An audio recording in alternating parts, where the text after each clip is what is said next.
If you haven't been living under a rock for the past few months, you probably know what DKOldies is. If you're Patrick Starr, then DKOldies is a family-owned online retailer that mostly sells retro video games. Recently, DKOldies has had a lot of criticism, so right now I'm going to answer the question, is DKOldies a scam or not?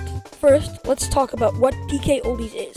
DKOldies is mainly popular because of their social medias. They have a YouTube channel with over 1 million subscribers, an Instagram account with almost 300,000 followers, and a Facebook account that also has about 1 million followers. On its social medias, DKOldies mainly posts videos where its employees ship orders, play games,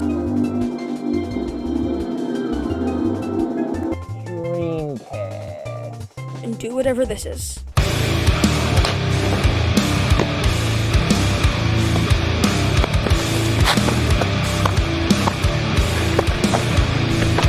That's about all I have to say about their social medias, so let's talk about their controversies. Lately, DKOldies has been under a lot of fire for overpricing their items and not refurbishing things enough. People say that their consoles arrive dirty and that their prices are way too high. But the question is this true? YouTubers like Jacob R. and Austin Evans are here to answer that. In these YouTubers' videos, they buy DKOldies consoles and try to figure out if they're worth it or not. Most of the consoles are okay, but there are a few that are really bad, like the PS3 that Jacob R. bought. Disgusting! Now we have to decide if they're overpriced or not. For a fat 60GB PS3 with a controller, DKOldies charges $350. This is quite ridiculous. For a black GameCube with a controller, it's $165. For an NES with 2 controllers, it's $150. And for an N64 with 2 controllers, it's $170. With their games, it gets a little bit better, but their GameCube games are outrageous. $89 for Smash Bros. Melee? Like, are they trying to make me go into debt?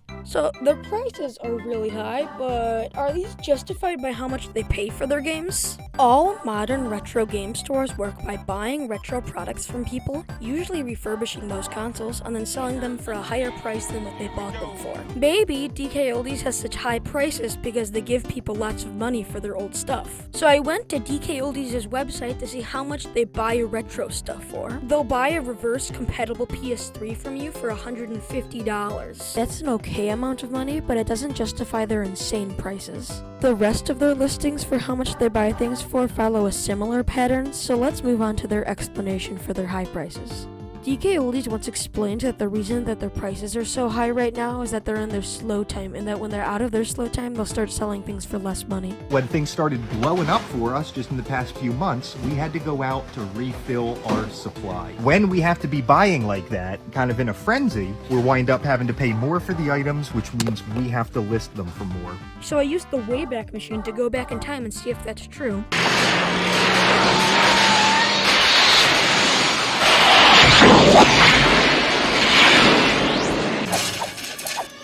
In 2016, the NES 2-player pack sold for the same price as it does now. Also in 2016, the N64 sold for $60 less than it does right now. And in the same year, Super Smash Bros. Melee sold for around the same price, a little bit less actually. So my conclusion is that DKOldies is pretty overpriced. While they may be currently in their slow time, I don't think that justifies their prices. What do you guys think? Leave your thoughts in the comments, and I'll maybe see you next time.